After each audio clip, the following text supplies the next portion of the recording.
یسایہ 32واں باب۔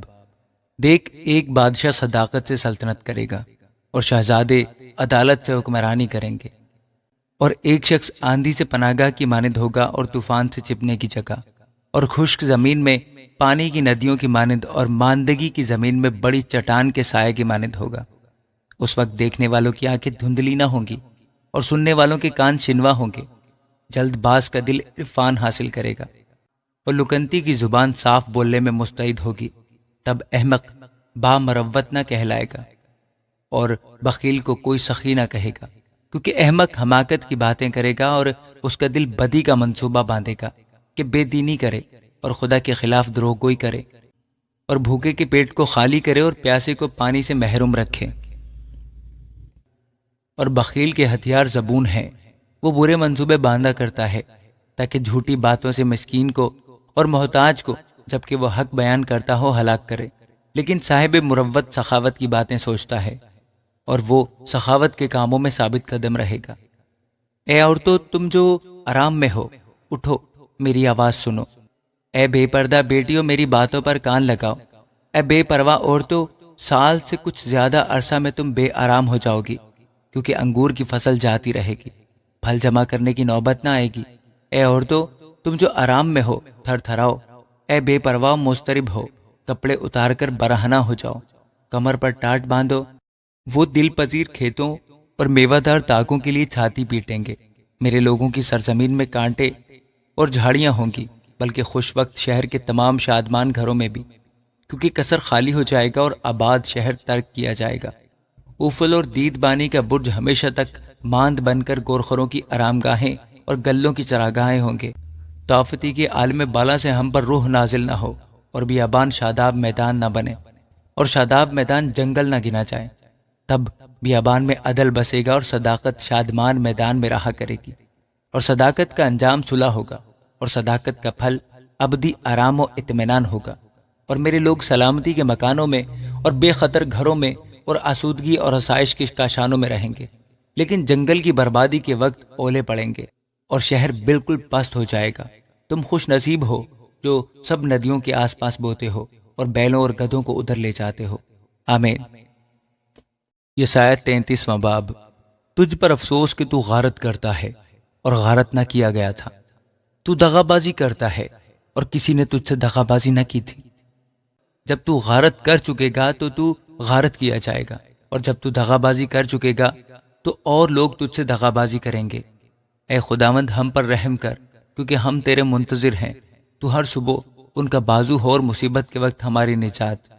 ہنگامہ کی آواز سنتے ہی لوگ بھاگ گئے، تیرے اٹھتے ہی قومیں تتر بتر ہو گئیں، اور تمہاری لوٹ کا مال اسی طرح بٹورا جائے گا جس طرح کیڑے بٹور لیتے ہیں۔ لوگ اس پر ٹڈیوں کی طرح ٹوٹ پڑیں گے۔ خداوند سرفراز ہے، کیونکہ وہ بلندی پر رہتا ہے۔ اس نے عدالت اور صداقت سے صیون کو معمور کر دیا ہے، اور تیرے زمانہ میں امن ہوگا، نجات و حکمت اور دانش کی فراوانی ہوگی۔ خداوند کا خوف اس کا خزانہ ہے۔ دیکھ، ان کے بہادر باہر فریاد کرتے ہیں، اور صلح کے ایلچی پھوٹ پھوٹ کر روتے ہیں۔ شاہراہیں سنسان ہیں، کوئی چلنے والا نہ رہا۔ اس نے عہد شکنی کی، شہروں کو حقیر جانا اور انسان کو حساب میں نہیں لاتا۔ زمین کڑتی اور مرجھاتی ہے، لبنان رسوا ہوا اور مرجھا گیا۔ شارون بیابان کی مانند ہے، بسن اور کرمل بے برگ ہو گئے۔ خداوند فرماتا ہے، اب میں اٹھوں گا، اب میں سرفراز ہوں گا، اب میں سر بلند ہوں گا۔ تم بھوسے سے باردار ہوگے، پھوس تم سے پیدا ہوگا، تمہارا دم آگ کی طرح تم کو بھسم کرے گا، اور لوگ جلے چونے کی مانند ہوں گے۔ وہ ان کانٹوں کی مانند ہوں گے جو کاٹ کر آگ میں جلائے جائیں۔ تم جو دور ہو، سنو کہ میں نے کیا کیا، اور تم جو نزدیک ہو، میری قدرت کا اقرار کرو۔ وہ گنہگار جو سیون میں ہیں ڈر گئے، کب کبی نے بے دینوں کو آ دبایا ہے۔ کون ہم میں سے اس مہلک آگ میں رہ سکتا ہے، اور کون ہم میں سے ابدی شعلوں کے درمیان بس سکتا ہے؟ وہ جو راست رفتار اور درست گفتار ہے، جو ظلم کے نفع کو حقیر جانتا ہے، جو رشوت سے دستبردار ہے، جو اپنے کان بند کرتا ہے تاکہ خون ریزی کے مضمون نہ سنے، اور آنکھیں مونتا ہے تاکہ زیانکاری نہ دیکھے۔ وہ بلندی پر رہے گا، اس کی پناہ گاہ پہاڑ کا قلعہ ہوگا۔ اس کو روٹی دی جائے گی، اس کا پانی مقرر ہوگا۔ تیری آنکھیں بادشاہ کا جمال دیکھیں گی، وہ بہت دور تک وسیع ملک پر نظر کریں گی۔ تیرا دل اس دہشت پر سوچے گا، کہاں ہے وہ گننے والا، کہاں ہے وہ تولنے والا، کہاں ہے وہ جو برجوں کو گنتا تھا؟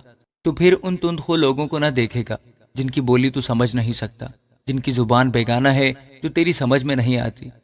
ہماری عیدگاہ صیون پر نظر کر، تیری آنکھیں یروشلم کو دیکھیں گی جو سلامتی کا مقام ہے، بلکہ ایسا خیمہ جو ہلایا نہ جائے گا، جس کی میخوں میں سے ایک بھی اکھاڑی نہ جائے گی اور اس کی ڈوریوں میں سے ایک بھی توڑی نہ جائے گی، بلکہ وہاں ذوالجلال خداوند بڑی بڑی ندیوں اور نہروں کے بدلے ہماری گنجائش کے لیے آپ موجود ہوگا، کہ وہاں ڈانڈ کی کوئی کشتی نہ جائے گی اور نہ شاندار جہازوں کا گزر اس میں ہوگا، کیونکہ خداوند ہمارا حاکم ہے، خداوند ہمارا شریعت دینے والا ہے، خداوند ہمارا بادشاہ ہے، وہی ہم کو بچائے گا۔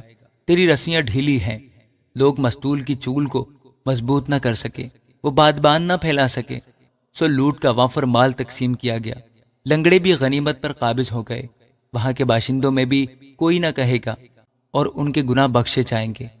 آمین۔ یسعیاہ 34واں باب۔ اے قوموں، نزدیک آ کر سنو، اے امتوں کان لگاؤ، زمین اور اس کی معموری، دنیا اور سب چیزیں جو اس میں ہیں سنے، کیونکہ خداوند کا قہر تمام قوموں پر اور اس کا غضب ان کی سب فوجوں پر ہے۔ اس نے ان کو ہلاک کر دیا، اس نے ان کو ذبح ہونے کے لیے حوالہ کیا، اور ان کے مقتول پھینک دیے جائیں گے، بلکہ ان کی لاشوں سے بدبو اٹھے گی، اور پہاڑ ان کے لہو سے بہہ جائیں گے، اور تمام اجرام فلک گداز ہو جائیں گے، اور آسمان تمار کی مانند لپیٹے جائیں گے، اور ان کی تمام افواج تاک اور انجیر کے مرجھائے ہوئے پتوں کی مانند گر جائیں گی، کیونکہ میری تلوار آسمان میں مست ہو گئی ہے۔ دیکھو، وہ ادوم پر اور ان لوگوں پر جن کو میں نے ملعون کیا ہے سزا دینے کو نازل ہوگی۔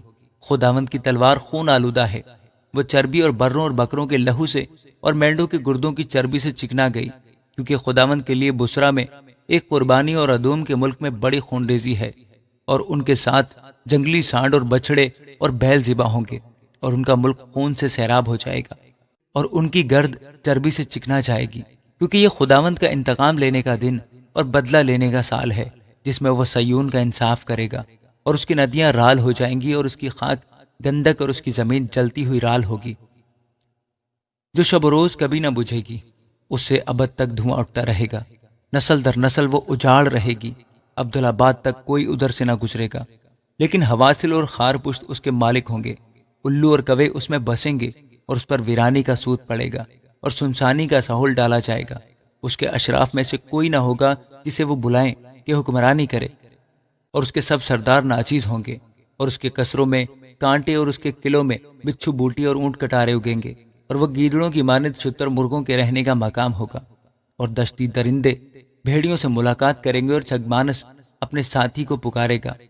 ہاں، افریت شب وہاں آرام کرے گا اور اپنے ٹکنے کو جگہ پائے گا۔ وہاں اڑنے والے سانپ کا آشیانہ ہوگا، اور انڈے دینا اور سینا اور اپنے سایہ میں جمع کرنا ہوگا۔